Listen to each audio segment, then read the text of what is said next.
3. El Estado. El Estado como agresor. La acometida central del pensamiento libertario, entonces, es oponerse a todas y cada una de las agresiones a los derechos de propiedad individuales, a la persona y los objetos materiales que haya adquirido en forma voluntaria. Por supuesto, los criminales, sea en forma individual o en bandas, se oponen a esto, pero en este sentido no hay nada de distintivo en el credo libertario, dado que todas las personas y escuelas de pensamiento rechazan el ejercicio aleatorio de la violencia contra el individuo y la propiedad. No obstante, incluso en esta cuestión universalmente aceptada de que es preciso defender a la gente del crimen, hay una diferencia de énfasis en la postura libertaria. En la sociedad libertaria no habría fiscales que enjuiciaran a los criminales en nombre de una sociedad inexistente, actuando incluso contra los deseos de la víctima del crimen. Esta decidiría por sí misma si presentar cargos o no. Además, y como otra cara de la misma moneda, en un mundo libertario podría iniciar un juicio contra un malhechor sin tener que convencer al fiscal para que procediera. Más aún, en este sistema penal no se pondría el acento, como sucede ahora, en el hecho de que la sociedad mande a prisión al criminal, sino, necesariamente, en obligar a éste a restituir a la víctima por su delito. El actual sistema, en el cual la víctima no es compensada, sino que además tiene que pagar impuestos para sufragar el encarcelamiento de su agresor, sería un evidente desatino en un mundo centrado en la defensa de los derechos de propiedad, y, por ende, del damnificado. Por otra parte, si bien la mayoría de los libertarios no son pacifistas, no se unirían al sistema actual para interferir con el derecho de los demás a hacerlo. Supongamos que Jones, un pacifista, fuera agredido por Smith, un criminal. Si Jones, como resultado de sus creencias, se opusiera a defenderse a través del uso de la violencia y por lo tanto se rehusara a que se llevase a cabo cualquier tipo de procesamiento por el crimen, sencillamente no entablaría juicio, y todo terminaría allí. No habría ninguna maquinaria gubernamental encargada de encauzar y juzgar a los criminales, para hacerlo incluso contra los deseos de la víctima. Pero la diferencia fundamental entre los libertarios y otras personas no está en el área del crimen privado, sino en su visión del rol del Estado, o sea, del gobierno. Para los libertarios el Estado es el agresor supremo, el eterno, el mejor organizado, contra las personas y las propiedades del público. Lo son todos los estados en todas partes, sean democráticos, dictatoriales o monárquicos, y cualquiera sea su color. El Estado.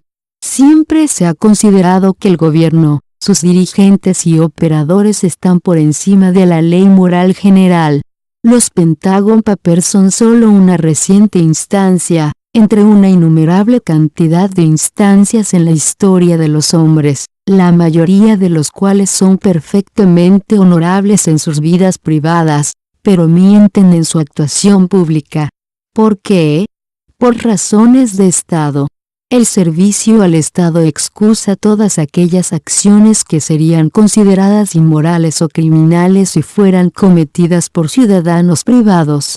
La característica distintiva de los libertarios es que aplican serena e inflexiblemente la ley moral general a todos aquellos que forman parte del aparato estatal, sin excepciones.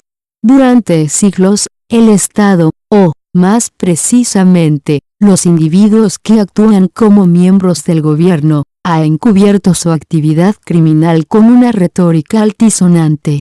Durante siglos, ha perpetrado asesinatos en masa y ha dado a esto el nombre de guerra, ennobleciendo así el crimen masivo que la guerra implica.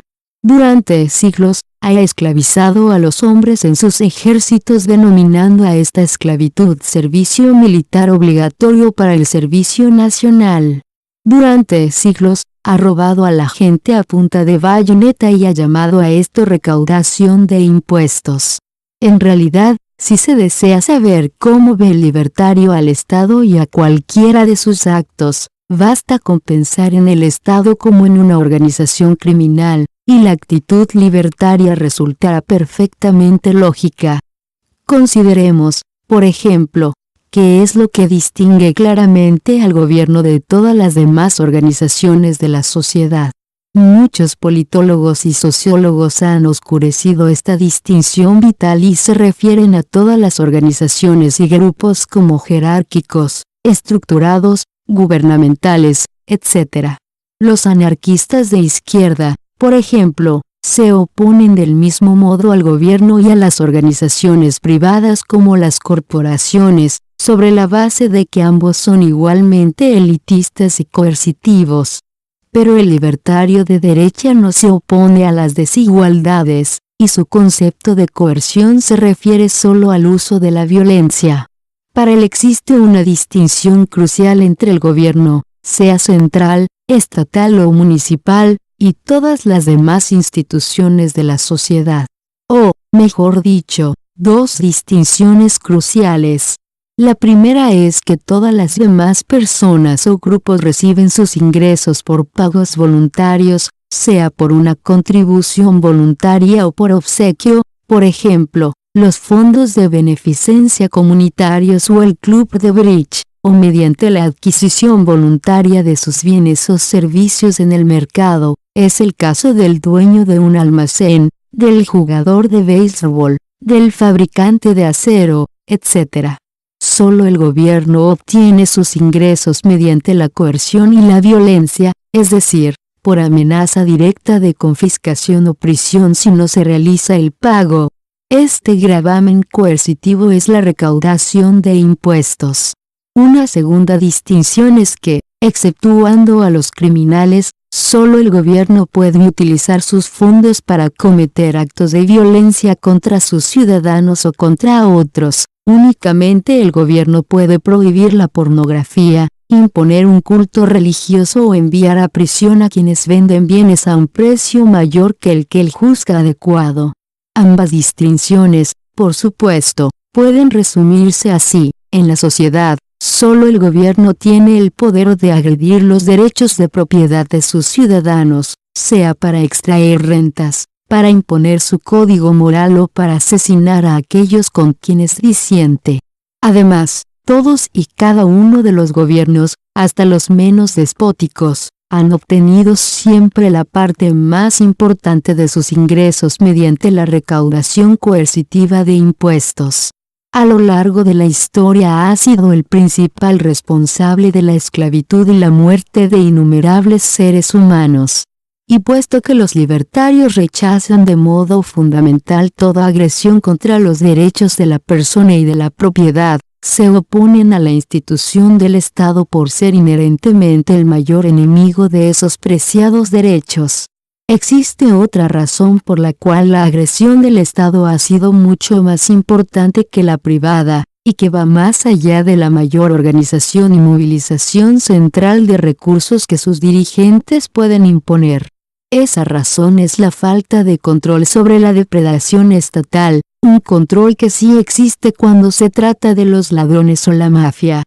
Podemos acudir al Estado o a su policía para que nos protejan de los criminales privados, pero ¿quién puede preservarnos del propio Estado? Nadie, dado que otra distinción crítica es que monopoliza el servicio de protección. El Estado se arroga el virtual monopolio de la violencia y de la toma de decisiones definitivas en la sociedad. Si, por ejemplo, estamos en desacuerdo con las decisiones de las Cortes estatales, no hay otras agencias de protección a las que podamos acudir. Es cierto que, por lo menos en los Estados Unidos, la Constitución impone límites estrictos a ciertos poderes del gobierno. Pero, tal como hemos descubierto durante el siglo XIX, ninguna constitución puede imponerse o interpretarse a sí misma, debe ser interpretada por hombres. Y si el poder definitivo de interpretar una constitución queda en manos de la Corte Suprema, es inevitable que ésta continúe otorgando poderes cada vez más amplios a su gobierno. Además, Los tan ponderados sistema de fiscalizaciones y contrapesos y división de poderes en el gobierno estadounidense son en realidad débiles, dado que en última instancia todas estas divisiones forman parte del mismo gobierno y están regidas por el mismo grupo de dirigentes.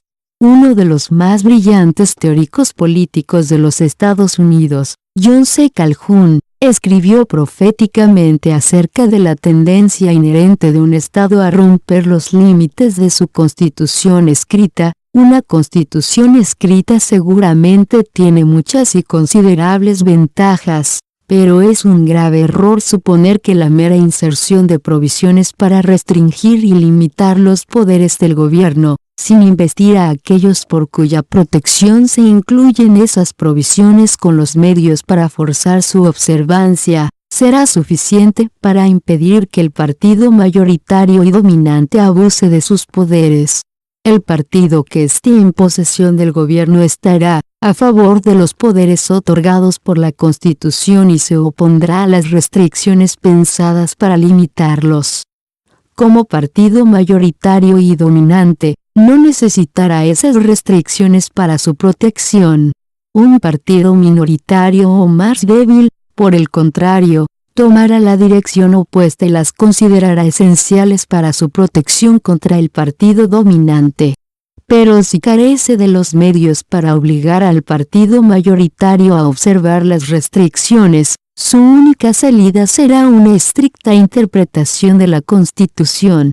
Frente a esto, el partido mayoritario contrapondrá una construcción generosa, una en la cual se le den a las palabras de la concesión los significados más amplios que sean posibles. Se trataría entonces de una interpretación contra otra, una para disminuir y la otra para ampliar los poderes del gobierno al máximo. Pero ¿qué utilidad podría tener la estricta interpretación del partido minoritario frente a la libre interpretación del mayoritario, cuando este último cuenta con todos los poderes del gobierno para llevar adelante su interpretación y el primero está privado de todos los medios para impulsar la suya? En una contienda tan desigual, el resultado no sería dudoso. El partido que está a favor de las restricciones sería superado. El final de la contienda sería la subversión de la Constitución, las restricciones serían anuladas y el gobierno terminaría por tener poderes ilimitados. Tampoco podría evitar este resultado la división del gobierno en poderes separados y, como le corresponde a cada uno, independientes, dado que cada uno y todos los poderes, y por supuesto, todo el gobierno, estarían bajo el control de la mayoría numérica. Es innecesario explicar que la mera distribución de sus poderes entre sus agentes o representantes poco o nada podría hacer para contrarrestar su tendencia a la opresión y el abuso de poder. 1. Pero ¿por qué preocuparse por las debilidades de los límites sobre el poder gubernamental? Especialmente en una democracia, según la frase que tanto usaban los socialdemócratas estadounidenses durante su auge antes de mediados de la década del 60, cuando comenzaron a insinuarse las dudas dentro de la utopía liberal. Comillas, ¿acaso no somos nosotros el gobierno? En la frase nosotros somos el gobierno, el útil término colectivo nosotros permitió arrojar un camuflaje ideológico sobre la cruda realidad explotadora de la vida política. Dado que si nosotros realmente somos el gobierno, entonces todo lo que un gobierno le haga a un individuo no solo es sencillamente justo y no tiránico, sino también voluntario en lo que concierne al individuo. Si el gobierno incurrió en una enorme deuda pública que debe pagarse gravando a un grupo para favorecer a otro, esta realidad del gravamen se oculta de modo muy conveniente al decir alegremente que nosotros nos lo debemos a nosotros mismos. Pero ¿quiénes son los nosotros y quiénes los nosotros mismos? Si el gobierno recluta a un hombre, o incluso lo encarcela debido a sus opiniones diferentes, entonces él simplemente se lo estaría haciendo a sí mismo, y por lo tanto no ha sucedido nada inapropiado. De acuerdo con este razonamiento, los judíos asesinados por el gobierno nazi no fueron asesinados, deben haberse suicidado, dado que ellos eran el gobierno, el cual fue elegido democráticamente, y por ende cualquier cosa que el gobierno les hiciera solo era un acto voluntario por parte de ellos. Pero aún para aquellos defensores del gobierno que ven al Estado simplemente como un agente benévolo y voluntario del público, no es posible sostener algo tan grotesco. Por lo tanto, debemos concluir que nosotros no somos el gobierno no es nosotros. El gobierno no representa la mayoría del pueblo en ningún sentido preciso, pero aun si lo hiciera, aun si el 90% del pueblo decidiera asesinar o esclavizar al otro 10%, esto aún seguiría siendo asesinar y esclavizar, y no sería un suicidio o una esclavitud voluntaria por parte de la minoría oprimida. El crimen es un crimen, la agresión contra los derechos es una agresión, independientemente de cuántos ciudadanos estén de acuerdo con la opresión. La mayoría no tiene nada de sagrado, incluso la turba que ejecuta un linchamiento es también la mayoría en su propio dominio. Pero mientras que en una turba semejante la mayoría puede tornarse activamente tiránica y agresiva, la condición normal y permanente del Estado es el gobierno oligárquico, gobierna mediante una élite coercitiva que ha logrado obtener el control sobre la maquinaria del Estado. Hay dos razones básicas para esto. Una es la desigualdad y la división del trabajo inherentes a la naturaleza humana, que dan origen al funcionamiento de una regla de hierro de la oligarquía en todas las actividades del hombre, y la segunda es la índole parasitaria de la empresa estatal en sí. Hemos dicho que el individualista no es un partidario de lo igualitario. Esto se debe en parte a la agudeza con que observa la enorme diversidad e individualidad de la humanidad, una diversidad que tiene la oportunidad de florecer y desarrollarse a medida que progresan la civilización y los niveles de vida. La habilidad y el interés de los individuos, tanto en el desempeño como en la elección de las ocupaciones, difieren. Por ende, en todas las tareas y profesiones, sea la producción de acero o la organización de un club de bridge, es inevitable que el liderazgo en la actividad sea ejercido por un grupo relativamente pequeño de los más hábiles y enérgicos, mientras que los demás serán sus seguidores. Esta verdad es aplicable a todas las actividades, sean beneficiosas o perjudiciales, como en el caso de las organizaciones criminales. De hecho, la regla de hierro de la oligarquía fue enunciada por el sociólogo italiano Robert Michels, quien descubrió que el Partido Socialdemócrata de Alemania, a pesar de su compromiso retórico con el igualitarismo, era rígidamente oligárquico y jerárquico en su funcionamiento real. Una segunda razón básica para la gestión oligárquica del Estado es su naturaleza parasitaria, el hecho de que se sostiene mediante la coerción, a costa de lo que producen los ciudadanos. Para que esta explotación parasitaria resulte exitosa, debe proporcionar ganancias a una relativa minoría, pues un insignificante pillaje de todos para con todos no beneficiaría a ninguno. Nadie ha pintado más acabadamente la índole compulsiva y parasitaria del Estado que el gran sociólogo alemán del siglo XIX, Franz Oppenheimer, quien señaló que el hombre solo puede obtener riqueza por dos medios que se excluyen mutuamente. 1. El método de la producción y el intercambio voluntario, el método del libre mercado, que Oppenheimer llamó el medio económico. El otro, el método del robo mediante el uso de la violencia, que denominó el medio político. Este último es claramente parasitario, dado que requiere de una producción previa que el explotador pueda confiscar, y en lugar de sumar su aporte a la producción total en la sociedad, sustrae sus recursos. Oppenheimer, entonces, procedió a definir al Estado como la organización de los medios políticos, a saber, la sistematización del proceso predatorio sobre un área territorial dada. 2. En resumen, en la esfera privada el crimen es, en el mejor de los casos, esporádico e incierto, El parasitismo es efímero, y la vida parasitaria coercitiva puede terminar en cualquier momento a causa de la resistencia de la víctima. El Estado provee un canal legal, ordenado, sistemático para la depredación de la propiedad de los productores, hace que la línea de la vida de la casta parasitaria en la sociedad sea cierta, segura y relativamente pacífica. El gran escritor libertario Alberti Enoch escribió vívidamente que el Estado sostiene y ejerce el monopolio del crimen, prohíbe el homicidio privado, pero organiza el mismo asesinatos en escala colosal.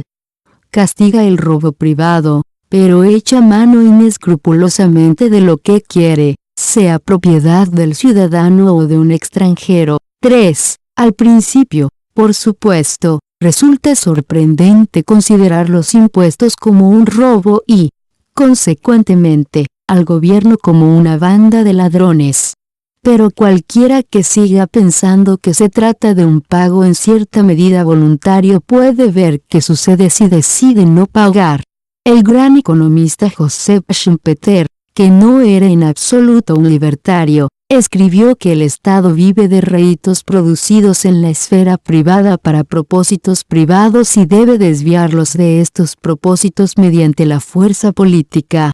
Todo cuanto hace la teoría que explica los impuestos mediante la analogía con las cuotas de un club o con el pago de los servicios de un médico, por ejemplo, es poner de manifiesto cuán alejada del pensamiento científico se encuentra esta parte de las ciencias sociales. 4. El eminente positivista legal vienés Hans Kelsen intentó, en su tratado de General Theorie of Law and the State, establecer una teoría política y una justificación del Estado sobre una base estrictamente científica y libre de valoraciones. Pero ya al principio del libro se enfrentó con un punto crucial, un punto ante el cual vacila la filosofía política, que diferencia a los edictos del Estado de las órdenes de una banda de rufianes. Kelsen simplemente respondió que los decretos del Estado son válidos, y siguió adelante sin preocuparse por definir o explicar este concepto de validez. De hecho, sería útil que aquellos que no son libertarios reflexionaran sobre esta pregunta: ¿cómo se puede definir al cobro de impuestos de modo que lo diferencie del robo? Para el anarquista individualista del siglo XIX, Lysander Spooner, que también fue abogado constitucionalista, no había ningún inconveniente en encontrar la respuesta. El análisis de Spooner sobre el Estado como una banda de ladrones es, quizás, el más devastador que se haya escrito. Es cierto que, según la teoría de nuestra Constitución, todos los impuestos se pagan en forma voluntaria, y que nuestro gobierno es una compañía mutual de seguros en la que la gente entra por su propia voluntad. Pero esta teoría es absolutamente diferente de la realidad. Lo cierto es que el gobierno, como un bandolero, le dice a un hombre, la bolsa o la vida. Y muchos, si no la mayoría de los impuestos, se pagan compulsivamente ante esa amenaza. El gobierno, en realidad, no acecha a un hombre en un lugar solitario. Cae sobre él y, apuntándole a la cabeza con una pistola, procede a vaciarle los bolsillos. Pero al fin de cuentas lo que hace es robarle, y de manera mucho más cobarde y vergonzosa. El ladrón asume la responsabilidad, el peligro y el crimen que entraña su propio acto. No reivindica ningún derecho legítimo sobre el dinero ajeno ni alega que tiene la intención de utilizarlo para beneficio del otro. No pretende ser otra cosa que un ladrón. Su desvergüenza no llega tanto como para afirmar que es meramente un protector, y que toma el dinero de los demás contra la voluntad de estos solo para proteger a los necios viajeros que se sienten perfectamente capaces de defenderse por sí mismos o no valoran su peculiar sistema de protección. Es un hombre demasiado sensible como para considerar así su profesión. Además, cuando se haya apoderado del dinero del otro, lo deja ir, tal como éste deseaba que lo hiciera. No persiste en perseguirlo contra su voluntad, pretendiendo ser su legítimo soberano, sobre la base de la protección que le brinda. No continúa protegiéndolo, ordenándole que se incline ante él y le sirva, demandándole que haga una cosa y prohibiéndole que haga otra, robándole dinero una y otra vez, con la frecuencia que le plazca, y calificándolo de rebelde, traidor y enemigo de su país, y matándolo sin piedad, si discute su autoridad o se resiste a sus órdenes. Es demasiado gentil como para cometer semejantes imposturas, afrentas y villanías. En resumen, se limita a robar, y no intenta convertirlo en su víctima o en su esclavo. 5. Si el Estado es un grupo de saqueadores, ¿por quienes está constituido? Sin duda, la élite gobernante consiste permanentemente en el aparato con dedicación total, los reyes, políticos y burócratas que manejan y dirigen el Estado, y B grande, los grupos que han maniobrado para obtener privilegios, subsidios y beneficios del Estado. El resto de la sociedad está formada por los gobernados. Nuevamente, John C. Calhoun hizo notar con absoluta claridad que no importa cuán pequeño sea el poder del gobierno, no importa cuán baja sea la carga impositiva o cuán igualitaria su distribución, por su misma naturaleza éste crea dos clases desiguales e inherentemente conflictivas en la sociedad: aquellos que pagan en forma neta los impuestos, los pagadores de impuestos, y aquellos que viven en forma neta de los impuestos, los consumidores de impuestos. Supongamos que el gobierno establece un impuesto bajo y distribuido en forma aparentemente igualitaria para pagar la construcción de una represa. En este mismo acto toma dinero de la mayoría del público para entregárselo a los que son netamente consumidores de impuestos, los burócratas que dirigen la operación, los contratistas y los trabajadores que construyen la represa, etc. Y cuanto más grande sea el alcance de la toma de decisiones del gobierno y mayor sea la tributación, prosigue Calhoun, mayores serán la carga y la desigualdad artificial que impone entre estas dos clases. Por ser comparativamente pocos, los agentes y empleados del gobierno constituyen aquella parte de la comunidad que recibe en forma exclusiva los beneficios de los impuestos.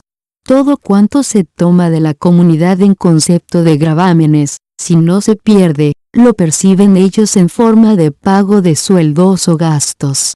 Ambas cosas, desembolsos diversos y recaudación tributaria, constituyen la acción fiscal del gobierno.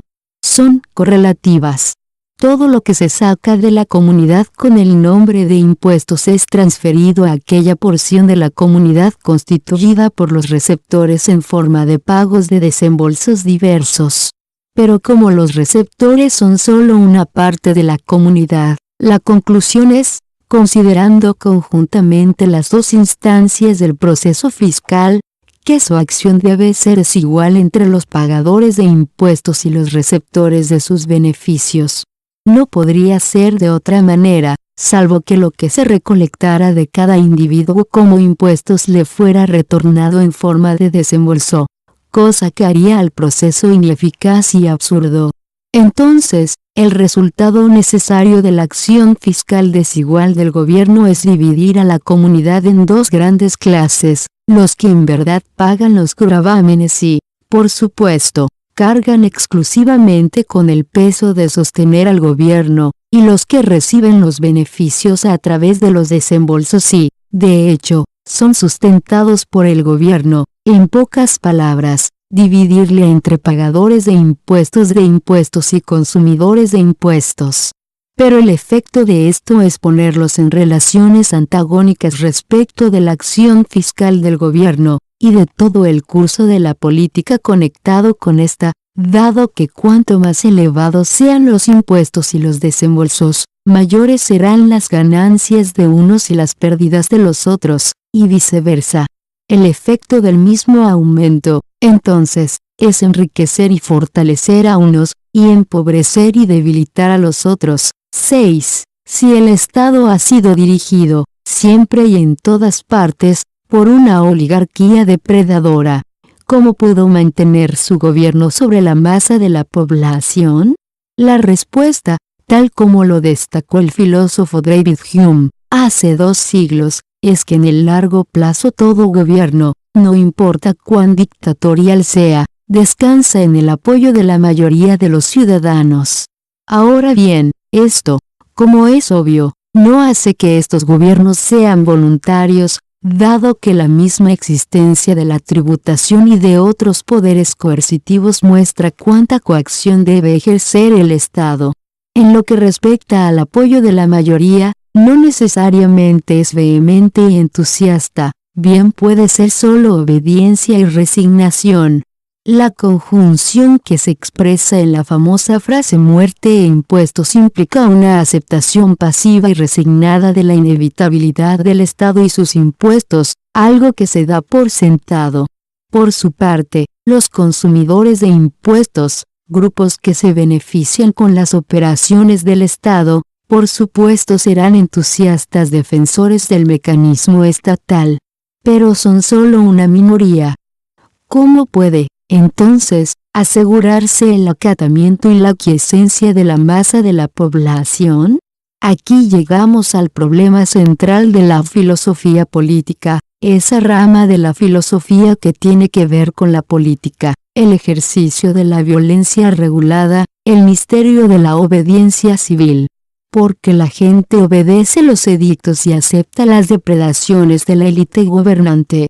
James Burnham, un autor conservador totalmente opuesto al libertarianismo, expone el problema con gran claridad, admitiendo que no hay justificación racional para la obediencia civil, ni el origen ni la justificación del gobierno pueden plantearse en términos totalmente racionales. ¿Por qué debería yo aceptar el principio de legitimidad hereditario, o democrático, o cualquier otro? ¿Por qué un principio habría de justificar que un hombre gobierne sobre mí? Su propia respuesta difícilmente intenta ser convincente. Acepto el principio, bueno, porque sí, porque así son y han sido las cosas. 7. Pero supongamos que uno no acepta el principio, ¿cuál será entonces el camino? ¿Y por qué la mayoría de los ciudadanos lo ha aceptado? El Estado y los intelectuales. La respuesta es que, desde los tempranos orígenes del Estado, sus dirigentes siempre han recurrido a una alianza con la clase intelectual de la sociedad, como auxiliar necesario de su gobierno. Las masas no crean sus propias ideas abstractas, o, mejor dicho, no piensan en forma independiente, aceptan pasivamente las ideas adoptadas y promulgadas por un cuerpo de intelectuales que se transforman en verdaderos formadores de opinión en la sociedad. Y como precisamente se trata de la formación de una opinión favorable a los gobernantes, cosa que el Estado necesita casi desesperadamente, esto conforma una base firme para la antigua alianza entre los intelectuales y las clases dirigentes del Estado. La alianza se basa en un quid pro quo. Por un lado, los intelectuales difunden entre las masas la idea de que el Estado y sus dirigentes son sabios, buenos, y a veces divinos, o por lo menos inevitables y mejores que cualquier otra alternativa concebible. A cambio de este despliegue ideológico, el Estado incorpora a los intelectuales a la élite gobernante, garantizándoles poder, estatus, prestigio y seguridad material. Además, son necesarios para integrar la burocracia y planificar la economía y la sociedad. Antes de la era moderna, la casta sacerdotal era particularmente poderosa entre los servidores intelectuales del Estado, cimentando la poderosa y terrible alianza del jefe guerrero y el hechicero, del trono y el altar. El Estado oficializó a la Iglesia y le confirió poder, prestigio y riqueza tomada de sus súbditos. A cambio, la Iglesia ungió al Estado con la aprobación divina e inculcó esa concepción en la gente común. En la era moderna, cuando los argumentos teocráticos perdieron su prestigio, los intelectuales integraron el cuadro de expertos científicos e informaron al desventurado público de que los asuntos políticos, exteriores y nacionales eran demasiado complicados como para que el individuo promedio se perturbara pensando en ellos. Solo el Estado y sus cuerpos de expertos intelectuales, planificadores, científicos, economistas y administradores de la seguridad nacional pueden tener la esperanza de encargarse de esos problemas. El rol de las masas, incluso en las democracias, es ratificar las decisiones de sus informados gobernantes y acatarlas. Históricamente, la unión de la Iglesia y el Estado, del trono y el altar, ha sido el dispositivo más eficaz para inducir a los súbditos a la obediencia y al apoyo. Bernham atestigua sobre el poder del mito y el misterio para inducir apoyo cuando escribe, en la antigüedad, antes de que las quimeras científicas corrompieran el conocimiento tradicional, los fundadores de ciudades eran considerados dioses o semidioses. 8. Para el clero oficial, el gobernante era ungido por Dios o, en el caso de muchos regímenes absolutistas y despóticos de Oriente, era un dios en sí mismo. Por ende, cualquier cuestionamiento o resistencia a su gobierno constituía una blasfemia. A lo largo de los siglos, el Estado y sus intelectuales han utilizado muchas y muy sutiles armas ideológicas para inducir a sus súbditos a aceptar su régimen. Una arma excelente ha sido el poder de la tradición. Esta era tanto más poderosa cuanto más duradero fuera el gobierno de un Estado. Entonces, la dinastía X o el Estado Y estaban respaldados por el peso aparente de siglos de tradición. El culto de los antepasados se convierte así en un medio no demasiado sutil de cultivar la adoración hacia los gobernantes ancestrales. La fuerza de la tradición es, por supuesto, reforzada por el hábito antiguo, que confirma a los ciudadanos la aparente corrección y legitimidad de la autoridad que los rige. Así, el teórico político Bertrand de Jouvenel escribió: la razón esencial de la obediencia es que se ha convertido en un hábito de la especie. El poder es para nosotros un hecho de la naturaleza. Desde los tempranos días de la historia escrita siempre ha presidido los destinos humanos. Las autoridades que gobernaban, en tiempos pasados no desaparecieron sin legar a sus sucesores su privilegio y sin dejar en las mentes de los hombres improntas cuyos efectos son acumulativos. La sucesión de gobiernos que, a lo largo de los siglos, rigieron a la misma sociedad puede verse como un gobierno subyacente que incorpora continuas acrescencias. 9. Otra poderosa fuerza ideológica del Estado es el desprecio por el individuo y la exaltación de las representaciones colectivas de la sociedad, pasadas o presentes. Cualquier voz aislada, cualquier persona que plantee nuevas dudas, puede ser atacada por profanar la sabiduría de sus ancestros. Además, toda idea nueva, más aún, toda idea crítica, debe comenzar necesariamente como la opinión de una pequeña minoría. Por lo tanto, para evitar que una idea potencialmente peligrosa amenace la aceptación de su gobierno por parte de la mayoría, el Estado intentará arrancarla de cuajo, ridiculizando cualquier punto de vista que parezca contrario a la opinión mayoritaria. Norman Jacob resumió las formas en que los dirigentes del Estado en los antiguos despotismos chinos utilizaron a la religión como método para ligar al individuo a la sociedad gobernada por el Estado. La religión china es una religión social que busca resolver los problemas de interés social, no los de interés individual. La religión es esencialmente una fuerza de ajuste y control social impersonal, más que un medio para soluciones personales del individuo, y el ajuste y el control social se efectúan mediante la educación y la reverencia hacia los superiores. La reverencia hacia los superiores, que lo son en edad y, por ende, en educación y experiencia, es el fundamento ético del ajuste y del control social. En China, la interrelación de la autoridad política con la religión ortodoxa equiparó a la heterodoxia con el error político.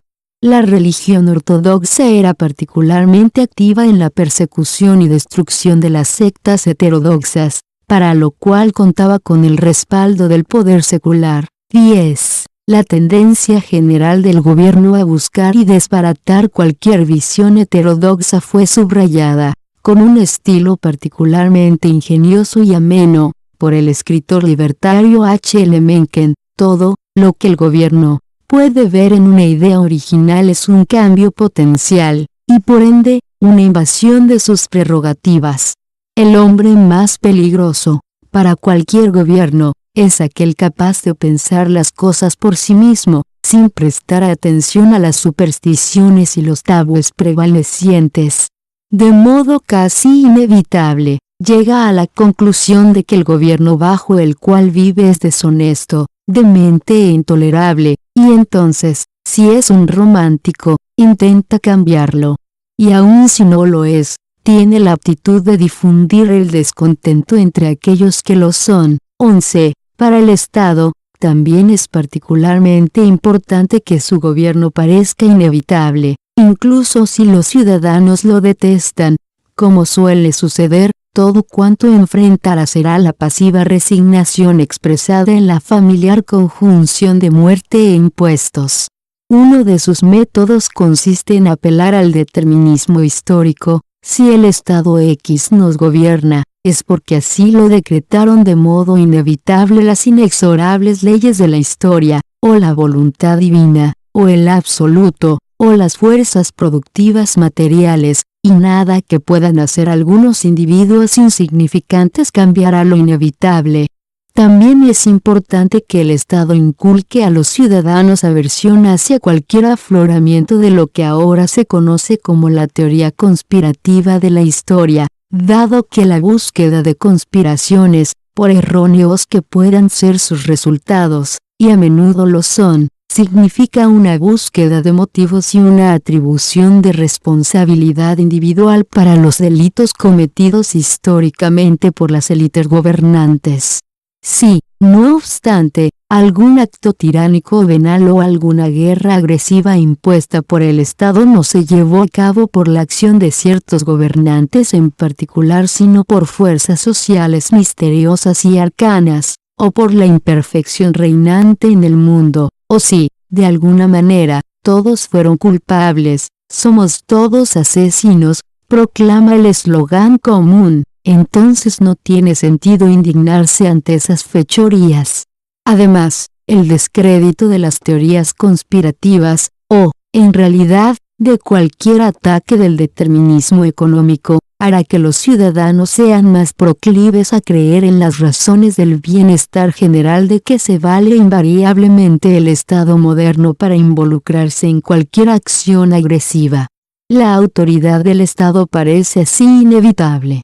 Además, cualquier alternativa al estado existente aparece rodeada por un aura de temor. Restando importancia a su monopolio del robo y la depredación, el Estado alza ante los ciudadanos el espectro del caos que supuestamente se produciría en caso de que desapareciera. Se afirma que la gente, por sí misma, no podría protegerse contra los ocasionales criminales y merodeadores. Asimismo, a lo largo de los siglos, todos los estados han inculcado a sus súbditos el miedo hacia otros estados gobernantes, y han conseguido sus propósitos.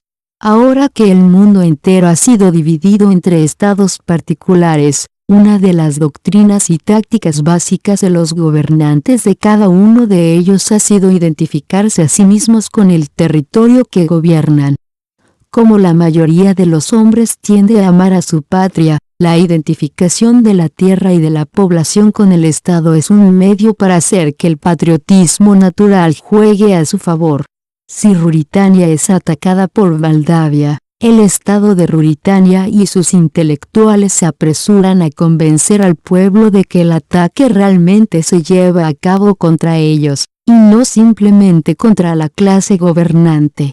De esta manera, una guerra entre dirigentes se convierte en una guerra entre pueblos, cada uno de los cuales se precipita en defensa de sus gobernantes, en la errónea creencia de que estos los están defendiendo a ellos.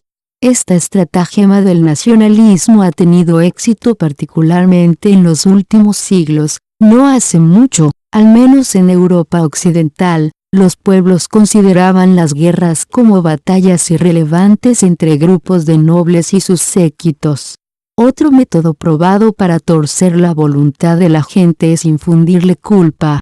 Un aumento del bienestar privado, cualquiera que sea, puede ser atacado afirmando que se trata de codicia excesiva, materialismo, o excesiva opulencia, y los intercambios mutuamente beneficiosos en el mercado pueden denunciarse como egoístas. De alguna manera, siempre se llega a la conclusión de que se deberían expropiar más recursos al sector privado y asignarlos al sector público, o Estado, parasitario.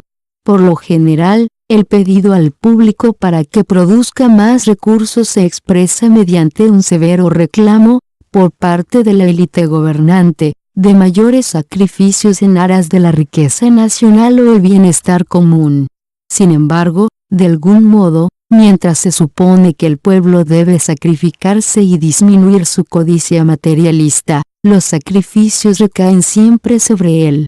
El Estado no se sacrifica, sino que arrebata ávidamente cada vez más recursos materiales a los ciudadanos. En realidad, he aquí una regla básica muy útil: cuando el gobernante alce su voz pidiendo sacrificios, cuide su vida y su bolsillo. Este tipo de argumentos refleja un doble criterio moral que siempre es aplicado por los gobernantes, pero por nadie más. Por ejemplo, nadie se escandaliza por el hecho de que los empresarios busquen obtener mayores ganancias.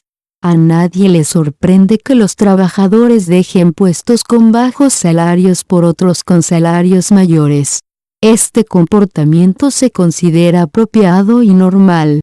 Pero si alguien osara manifestar que los políticos y burócratas están motivados por el deseo de maximizar sus ingresos, habría una protesta pública generalizada contra la teoría conspirativa o el determinismo económico.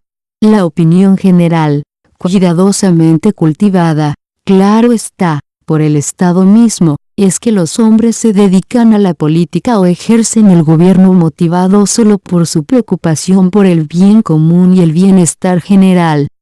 ¿Qué es lo que confiere a los gobernantes la pátina de una moral superior? Quizás el hecho de que la gente tiene un conocimiento vago e instintivo de que el Estado está involucrado en el robo y la depredación sistemáticos, y siente que solo una dedicación altruista por parte del Estado hace tolerables estas acciones. Si se considerara a los políticos y burócratas como sometidos a las mismas ambiciones monetarias que todos los demás, el Estado depredador perdería su aura de Robin Hood, puesto que entonces quedaría bien claro que, en palabras de Oppenheimer, los ciudadanos comunes utilizan los medios económicos pacíficos, productivos, para obtener riqueza, mientras que el aparato estatal se vale de los medios políticos organizados, coercitivos y explotadores. El emperador del supuesto interés altruista por el bienestar común quedaría despojado de sus ropas. Los argumentos intelectuales que a lo largo de la historia ha utilizado el Estado para obtener el consentimiento del público pueden clasificarse en dos clases. 1. Que la conducción por parte del gobierno existente es inevitable, absolutamente necesaria y muchísimo mejor que los indescriptibles males que acarrearía su caída. Y 2. Que los dirigentes del Estado son hombres excepcionales, cuya grandeza, sabiduría y altruismo jamás podrían igualar sus simples súbditos. En el pasado, este último argumento se expresó en el concepto del derecho divino, o en el del rey divinizado, o bien en el de la aristocracia. En la modernidad, como ya dijimos, se pone el énfasis no ya en la aprobación divina sino en el gobierno de una sabia corporación de expertos científicos especialmente dotados en el conocimiento de la política y de las misteriosas realidades del mundo. El uso cada vez mayor de la jerga científica, sobre todo en las ciencias sociales, ha permitido a los intelectuales urdir una apología del gobierno del Estado que rivaliza en oscurantismo con el antiguo sacerdocio. Por ejemplo, si un ladrón pretendiera justificar su robo diciendo que en realidad trataba de ayudar a sus víctimas aumentando sus gastos con su accionar, dando así el impulso necesario al comercio minorista, sería abucheado sin contemplaciones. Pero cuando esta misma teoría se disfraza con ecuaciones matemáticas keynesianas e impresionantes referencias al efecto multiplicador, es mucho más convincente para el engañado público. En los últimos años se ha asistido en los Estados Unidos al desarrollo de una profesión de administradores de la seguridad nacional, de burócratas que nunca enfrentaron procesos electorales pero que continúan, a medida que se suceden las administraciones, utilizando en forma encubierta su supuesta experiencia para planificar guerras, intervenciones y aventuras militares. Solo sus tremendos errores en la guerra de Vietnam han acarreado cierto cuestionamiento público a sus actividades, pero antes se erguían arrogantes frente al público, al cual consideraban como carne de cañón para sus propósitos. Un debate público entre el senador partidario del aislacionismo Roberta Taft y uno de los líderes intelectuales de la seguridad nacional, George Bandy, resulta instructivo para poner de relieve tanto lo que estaba en juego como la actitud de la élite intelectual gobernante. Bandy atacó a Taft a comienzos de 1951 por iniciar un debate público acerca de la participación en la guerra de Corea. Insistió en que eran solo los líderes políticos ejecutivos quienes estaban capacitados para manipular a los diplomáticos y a los militares a lo largo de décadas de guerra limitada contra las naciones comunistas. Consideraba importante que se excluyera la opinión pública y el debate público de cualquier decisión política en esta área, dado que, advertía, lamentablemente el público no estaba comprometido con los rigurosos propósitos nacionales que animaban a los gobernantes y solo respondía a las realidades ad hoc de situaciones dadas. También sostenía que no debía haber recriminaciones ni aún evaluaciones de las decisiones de los políticos que ejercían el gobierno, sino que el público debía aceptarlas sin cuestionamiento. Taft, por el contrario, denunciaba la secreta toma de decisiones por parte de los consejeros militares y los especialistas en la rama ejecutiva, que en efecto no eran sometidas al análisis público. Además, argumentaba, si alguien se anima a sugerir una crítica o incluso un debate abarcador, inmediatamente se le tilda de aislacionista y saboteador de la unidad y de la política exterior bipartidaria. De manera similar, en la época en que el presidente Eisenhower y el secretario de Estado Dulles analizaban privadamente la participación en la guerra en Indochina, otro prominente administrador de seguridad nacional, George F. Kennan, decía a los ciudadanos, hay tiempos en que, habiendo elegido a un gobierno, lo mejor sería dejarlo gobernar y hablar por nosotros tal como lo hará en las asambleas de las naciones. 13. Resulta obvio porque el Estado necesita a los intelectuales. ¿Pero por qué los intelectuales necesitan al Estado? Porque, sencillamente, un intelectual no tiene bien asegurado su sustento en el mercado libre, dado que, como cualquier otro participante del mercado, debe depender de los valores y elecciones de la masa de sus conciudadanos, y por lo general estos no están interesados en las cuestiones intelectuales. El Estado, en cambio, está dispuesto a ofrecerles un empleo estable y permanente dentro de su aparato, un ingreso seguro y, además, la panoplia de prestigio. La ambicionada alianza entre el Estado y los intelectuales fue simbolizada por el deseo entusiasta de los profesores de la Universidad de Berlín, en el siglo XIX, de constituirse en lo que proclamaban como los guardaespaldas intelectuales de la Casa de Hohenzollern. También se la puede observar, desde una perspectiva ideológica superficialmente diferente, En la reveladora reacción del eminente académico marxista partidario de la antigua China, Joseph Needham, al manifestar su ira ante la ácida crítica de Karl Wittfogel al despotismo chino. Wittfogel había demostrado la importancia de los funcionarios académicos que formaban parte de la burocracia gobernante de la China despótica en el sostenimiento del sistema que glorificaba a Confucio. Needham, indignado, repuso que la civilización que el profesor Wittfogel ataca con tanta acritud fue la que pudo transformar a poetas y académicos en funcionarios. 14. ¿Qué importa el totalitarismo en tanto y en cuanto la clase dirigente abunde en intelectuales acreditados? La reverencia y el servilismo de los intelectuales hacia sus dirigentes se pusieron de manifiesto muchas veces a lo largo de la historia.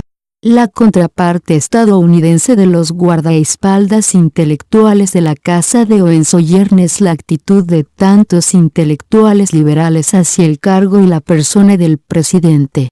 Así, para el profesor Richard Neustadt, politólogo, el presidente es el único símbolo de la unión, que puede asemejarse a la corona. Y el administrador público Townsend Opes, en el invierno de 1960, escribió que bajo nuestro sistema, el pueblo solo puede recurrir al presidente para definir la naturaleza de nuestros problemas de política exterior, los programas nacionales y los sacrificios necesarios para enfrentarlos con eficacia. 15. Tras generaciones de semejante retórica, no resulta extraño que Richard Nixon, en la víspera de su elección como presidente, describiera así su rol. Él, el presidente, debe articular los valores de la nación, definir sus objetivos y guiar su voluntad. La concepción de Nixon respecto de su rol es perturbadoramente similar a lo expresado por Ernst Huber, en la Alemania de 1930, acerca del derecho constitucional del más grande imperio alemán. Huber escribió que quien dirige el Estado establece los grandes fines que deben alcanzarse y formula los planes para la utilización de todos los poderes nacionales en el logro de los objetivos comunes, le da a la vida nacional su verdadero propósito y valor. 16. Marcus Raskin, quien integró el Consejo de Seguridad Nacional durante la administración Kennedy, describió cáusticamente la actitud y la motivación de los actuales guardaespaldas intelectuales de la seguridad nacional del Estado. Los llama intelectuales de la destrucción masiva, y escribe, su función más importante consiste en justificar y prolongar la existencia de sus empleadores. Para poder excusar la permanente producción en gran escala de estas bombas y misiles termonucleares, los líderes militares e industriales necesitaron algún tipo de teoría para racionalizar su uso. Esto se hizo particularmente urgente a fines de la década de 1950, cuando los miembros de la administración Eisenhower, centrados en la economía, comenzaron a preguntarse por qué se insumían tanto dinero, ideas y recursos en armas si no se podía justificar su uso. Entonces los intelectuales de la defensa dieron comienzo a una serie de racionalizaciones dentro y fuera de las universidades. Los emprendimientos militares continuarán prosperando, y ellos seguirán demostrando por qué debe ser así. En lo que respecta a esto, no son diferentes de la gran mayoría de los especialistas modernos, quienes aceptan las premisas de las organizaciones que los emplean debido a las retribuciones monetarias, y en poder y prestigio. Saben lo suficiente como para no cuestionar el derecho a existir de sus empleadores. 17. Esto no implica decir que todos los intelectuales, en todas partes, hayan sido intelectuales cortesanos, servidores y socios menores del poder. Pero esta ha sido su condición prevaleciente en la historia de las civilizaciones, la mayoría de las veces como una casta sacerdotal. De la misma manera, esas civilizaciones han sido regidas casi siempre por alguna forma de despotismo. Hubo, no obstante, loables excepciones, sobre todo en la historia de la civilización occidental, en las cuales los intelectuales fueron acervos críticos y opositores al poder del Estado y emplearon su intelecto en idear sistemas teóricos que pudieran ser utilizados en la lucha para liberarse de ese poder. Pero, invariablemente, esos intelectuales solo fueron capaces de alzarse como una fuerza significativa cuando pudieron operar desde una base de poder independiente, una base de propiedad independiente, separada del aparato del Estado, puesto que allí donde el Estado controle toda la propiedad, la riqueza y el empleo, todos dependen económicamente de él y se hace muy difícil, si no imposible, el surgimiento de ese tipo de crítica independiente. Fue en Occidente, con sus focos de poder descentralizados, sus fuentes independientes de propiedad y empleo, y, por ende, de bases desde las cuales criticar al Estado, donde pudo florecer un cuerpo de críticos intelectuales. En la Edad Media, la Iglesia Católica Romana, que al menos estaba separada del Estado, siendo totalmente independiente de él, y las nuevas ciudades libres podían servir como centros de oposición intelectual, y también real. En los siglos siguientes, los maestros, los curas y los panfletistas, en una sociedad relativamente libre, pudieron utilizar su independencia del Estado para convertirse en agitadores en procura de una mayor expansión de la libertad. En contraste, uno de los primeros filósofos libertarios, Lao Tse, que vivía en medio del despotismo de la antigua China, no vio esperanza alguna de lograr la libertad en esa sociedad totalitaria, y todo cuanto aconsejó fue guardar silencio, al punto de que el individuo renunciara totalmente a la vida social. En Europa occidental, donde el poder estaba descentralizado y la Iglesia separada del Estado, había pueblos y ciudades florecientes capaces de desarrollarse fuera de la estructura feudal, y la sociedad gozaba de libertad. La economía pudo evolucionar de un modo nunca visto en todas las civilizaciones anteriores. Más aún, en la estructura tribal de los germanos, y particularmente la de los celtas, que lograron desintegrar al Imperio Romano, había fuertes elementos libertarios. No tenían un aparato estatal todopoderoso que ejerciera el monopolio de la violencia, sino que las disputas se resolvían mediante la consulta a los ancianos acerca de la naturaleza y aplicación de las costumbres y el derecho común de la tribu.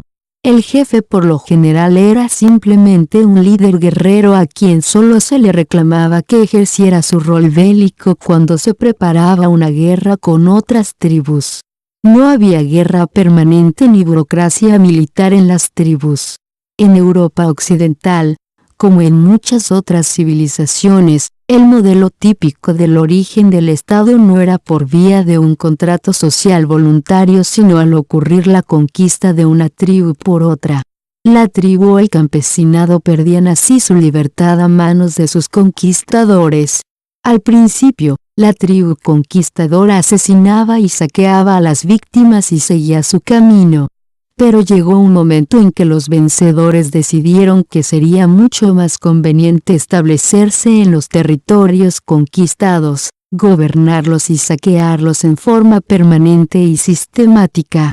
El tributo periódico que se exigía a los súbditos avasallados con el tiempo comenzó a llamarse impuesto. Y, con similar generalidad, los caudillos conquistadores parcelaron la tierra y la entregaron a los distintos líderes militares, que así pudieron establecerse e imponer al campesinado el pago de rentas feudales. A menudo los campesinos eran esclavizados, o bien transformados en siervos de la tierra, proporcionando a los señores feudales una fuente continua de trabajo fruto de la explotación. 18. Podemos señalar algunas importantes instancias en el nacimiento del Estado moderno a través de la conquista. Una de ellas fue el sometimiento de la población indígena en América Latina por parte de los españoles, que se llevó a cabo por la fuerza de las armas. Los españoles no solo impusieron un nuevo Estado a los indígenas, sino que sus tierras fueron parceladas entre los conquistadores, que a partir de entonces se apropiaron de sus rentas. Otra instancia fue el nuevo orden político que los normandos impusieron a los sajones después de la conquista de Inglaterra en 1066. Las tierras conquistadas fueron divididas entre los caballeros guerreros normandos, que constituyeron un gobierno estatal y además impusieron a la población un sistema feudal. Para el libertario, el ejemplo más interesante y seguramente más conmovedor de la creación del Estado mediante la conquista fue la destrucción de la sociedad libertaria de la antigua Irlanda por parte de Inglaterra en el siglo XVII y la instauración de un Estado imperial que expulsó a numerosos irlandeses de su amada tierra. La sociedad libertaria de Irlanda, que perduró 1000 años, y que describiremos en profundidad más adelante, pudo resistir a los ingleses durante siglos debido a la ausencia de un estado que pudiera ser conquistado fácilmente y luego ser utilizado por los vencedores para gobernar a la población nativa. Pero así como a lo largo de la historia occidental los intelectuales han formulado teorías destinadas a controlar y limitar el poder estatal, cada estado se ha servido de sus propios intelectuales para tergiversar esas ideas de un modo que le permitiera legitimar el acrecentamiento de su poder. Así, originalmente, en Europa occidental el concepto del derecho divino de los reyes fue una doctrina promovida por la Iglesia para limitar el poder del Estado, de modo que el rey no pudiera gobernar a su arbitrio. Sus edictos fueron limitados para que concordaran con la ley divina. Sin embargo, con el avance del absolutismo monárquico, los reyes transformaron el concepto original en la idea de que Dios había otorgado su consentimiento a todos los actos del rey, y que éste gobernaba por derecho divino. De manera similar, el concepto de democracia parlamentaria comenzó como una forma de control ejercido por el pueblo sobre el gobierno absoluto del monarca. Este estaba limitado por el parlamento para obtener ingresos mediante la tributación. No obstante, a medida que el parlamento suplantaba al rey como cabeza del Estado, se iba convirtiendo gradualmente en un Estado soberano que no estaba sometido a control alguno. A comienzos del siglo XIX, los utilitaristas ingleses, quienes abogaban por la libertad individual adicional en nombre de la utilidad social y del bienestar general, verían cómo estos conceptos se transformaban al punto de legitimar la expansión del poder del Estado. De Jouvenel escribió: muchos autores de teoría sobre la soberanía han desarrollado uno u otro de estos dispositivos restrictivos.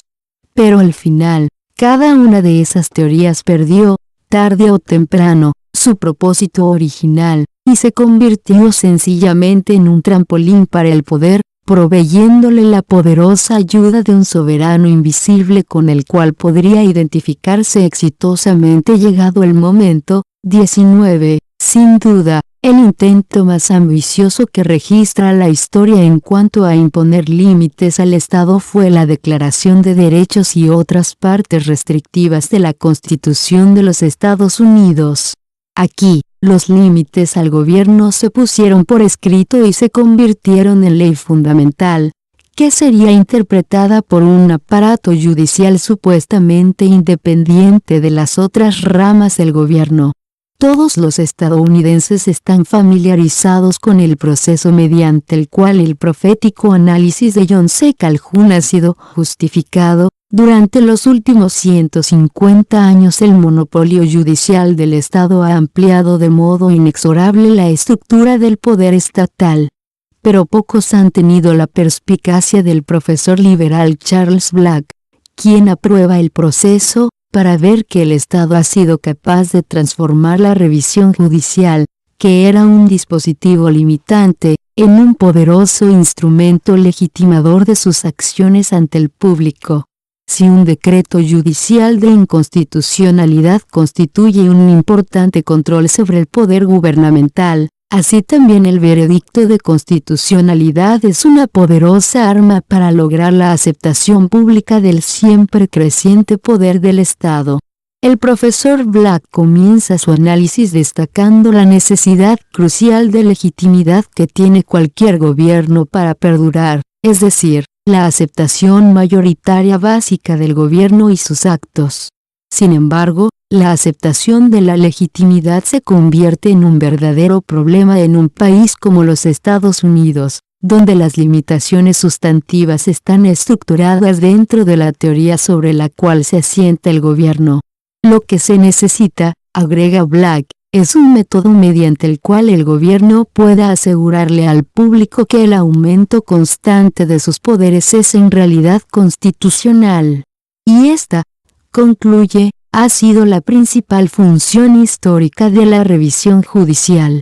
Black ilustra así el problema: el riesgo supremo del gobierno es el descontento del público, así como el de un sentimiento de indignación ampliamente difundido en toda la población y una pérdida de autoridad moral por parte del gobierno como tal, pese a que se haya sostenido por la fuerza, o por inercia, o por la falta de una alternativa atractiva e inmediatamente disponible. Casi todos los que viven bajo un gobierno cuyos poderes son limitados, tarde o temprano se ven sometidos a alguna acción gubernamental que personalmente consideran como fuera del poder del gobierno o que le está positivamente prohibida a este. Un hombre es llamado a filas, aunque no encuentra en la Constitución ninguna disposición acerca del reclutamiento.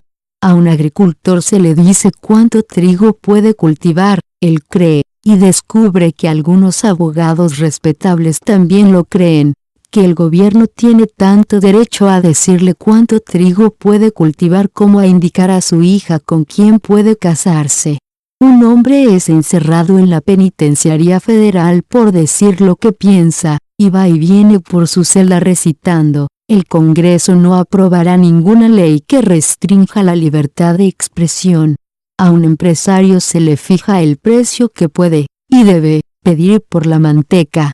Este peligro es lo suficientemente real como para que cada una de estas personas, y quien no estaría de acuerdo con ellas, confronte el concepto de limitación gubernamental con la realidad, así como el ve, de la flagrante violación de los verdaderos límites, y llegue a la conclusión obvia respecto del estatus de su gobierno en relación con su legitimidad.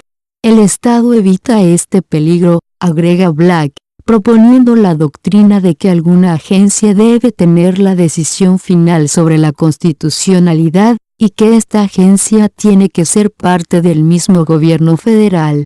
Dado que mientras la aparente independencia del aparato judicial federal desempeñó un rol vital para hacer que sus acciones fueran virtualmente una suerte de sagradas escrituras para el grueso de la población, también es cierto que el Poder Judicial forma parte del aparato gubernamental y es designado por las ramas ejecutiva y legislativa. El profesor Black reconoce que el gobierno, de esta manera, se ha erigido en juez de su propia causa, y por lo tanto ha violado un principio jurídico básico para alcanzar cualquier tipo de decisión justa. Pero Black manifiesta una notable tolerancia respecto de esta infracción fundamental: el poder último del Estado debe detenerse allí donde lo detiene la ley. ¿Y quién establecerá el límite, y quién forzará la detención contra el mayor poder? Bueno, el Estado mismo, por supuesto, a través de sus jueces y sus leyes. ¿Quién controla al ecuánime? ¿Quién imparte enseñanzas al sabio? 20. Por lo tanto, Black admite que cuando nos rige un Estado, entregamos todas nuestras armas y medios de coerción al aparato estatal, cedemos todos nuestros poderes de toma de decisión definitiva a este grupo deificado, y entonces debemos quedarnos felices y tranquilos y esperar la interminable corriente de justicia que se derramará desde estas instituciones, aunque están básicamente juzgando su propia causa. Black no concibe ninguna alternativa a este monopolio coercitivo de las decisiones judiciales impuestas por el Estado, Pero aquí es precisamente donde nuestro nuevo movimiento desafía la visión convencional y asegura que hay una opción viable, el libertarianismo.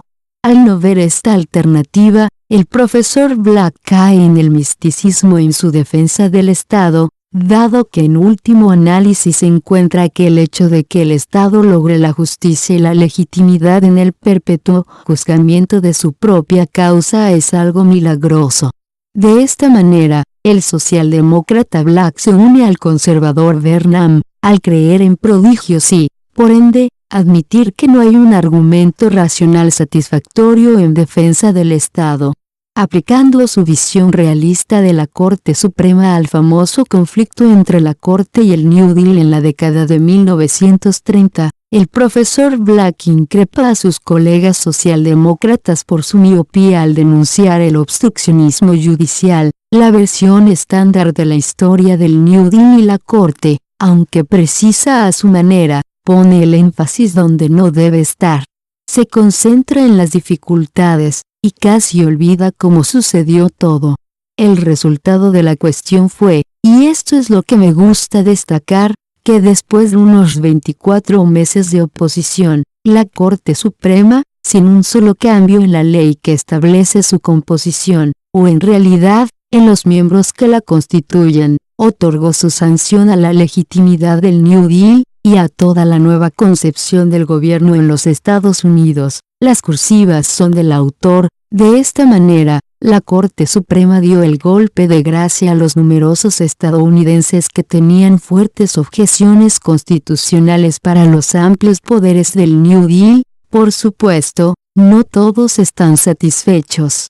El príncipe Charlie Devane del constitucionalmente comandado laissez-faire aún conmueve los corazones de algunos fanáticos que se mantienen, presas de cólera, en una situación irreal. Pero ya no existe el peligro de que el público sustente una duda significativa o peligrosa respecto del poder constitucional del Congreso para ocuparse, como lo hace, de la economía nacional. No tenemos otro medio, además de la Suprema Corte, de impartir legitimidad al New Deal. Entonces, incluso en los Estados Unidos, el único país con una constitución de la cual algunas partes, al menos, apuntaban a imponer límites estrictos y solemnes a los actos del gobierno, aún aquí esa constitución ha probado ser un instrumento para ratificar la expansión del poder del Estado, en lugar de restringirlo. Tal como lo advirtió Calhoun, cualquier límite escrito que le permita al gobierno interpretar sus propios poderes está destinado a ser visto como una aprobación de la expansión, y no de la restricción, de esos poderes. En un sentido profundo, se ha demostrado que la idea de limitar al poder con una constitución escrita ha sido un noble experimento que ha fracasado. Se ha probado que la idea de un gobierno estrictamente limitado es utópica. Hay que hallar algún otro medio más radical para impedir el agresivo crecimiento del Estado. El sistema libertario encararía este problema desechando la idea total de crear un gobierno con el monopolio coercitivo de la fuerza sobre un territorio dado para comenzar y luego tratar de encontrar maneras de impedir que el gobierno se expanda. La alternativa libertaria es abstenerse en primer lugar de semejante monopolio gubernamental. En los próximos capítulos analizaremos en su totalidad la idea de una sociedad sin Estado, una sociedad sin gobierno formal. Pero sería un ejercicio instructivo que intentáramos abandonar las formas habituales de ver las cosas, y consideráramos el argumento de la existencia del Estado de nuevo. Permítasenos dejar de lado el hecho de que, desde que tenemos memoria, el Estado ha monopolizado los servicios policiales y judiciales en la sociedad. Supongamos que debemos comenzar desde el principio, y que millones de personas han arribado a la Tierra después de haber crecido y haberse desarrollado completamente en otro planeta. Comienza el debate acerca de cómo se proveerá la protección, servicios policiales y judiciales. Alguien dice, entreguemos todas nuestras armas a Joe Jones y sus familiares, y dejemos que ellos decidan todas las disputas que surjan entre nosotros. De esa manera, podrán protegernos de toda agresión o fraude que cualquiera pueda cometer. Si los Sions poseen todo el poder y toda la habilidad para tomar las decisiones finales sobre las controversias, estaremos protegidos unos de otros. Y entonces permitamos que los Sions obtengan sus ingresos por este gran servicio mediante el uso de sus armas, y logren por medio de la coerción tanto ingreso como deseen. Seguramente, en una situación como la planteada, semejante propuesta sería considerada ridícula, dado que resultaría totalmente evidente que en ese caso no habría manera alguna de que cada uno pudiera protegerse a sí mismo de las agresiones, o depredaciones, de los Sions. Nadie estaría tan loco como para responder a esa constante, y muy perspicaz, pregunta. ¿Quién controla a los guardianes? ¿Cómo lo hace? Con toda soltura, el profesor Black. ¿Quién controla al ecuánime? Una respuesta tan absurda como esta al problema de la protección y la defensa de la sociedad solo es posible porque nos hemos acostumbrado, después de miles de años, a la existencia del Estado. Y, por supuesto, el Estado nunca comenzó realmente con esta suerte de contrato social.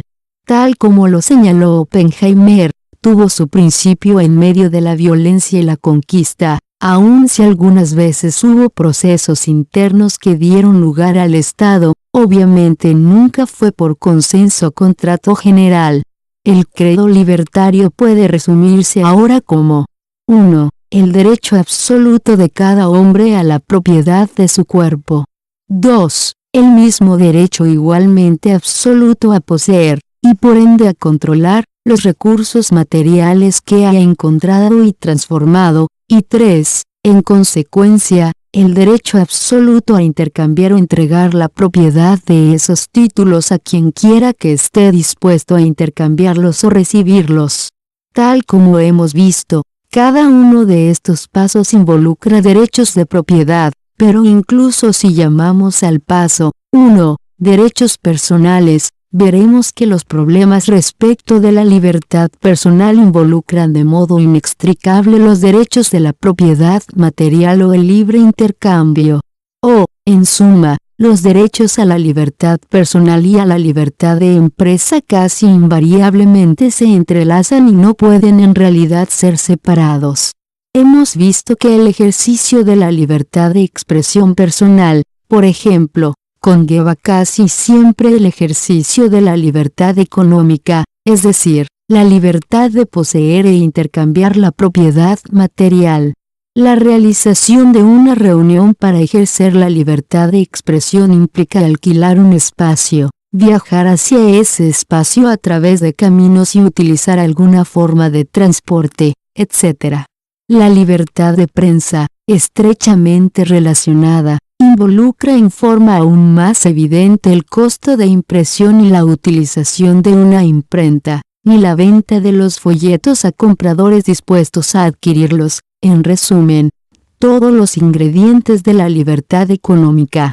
Además, el ejemplo con el que concluimos el capítulo anterior, a saber, gritar fuego en un teatro lleno de gente, provee una guía clara para decidir los derechos de quien deben ser protegidos en una situación dada. Nuestro criterio nos provee la guía. Los derechos de propiedad,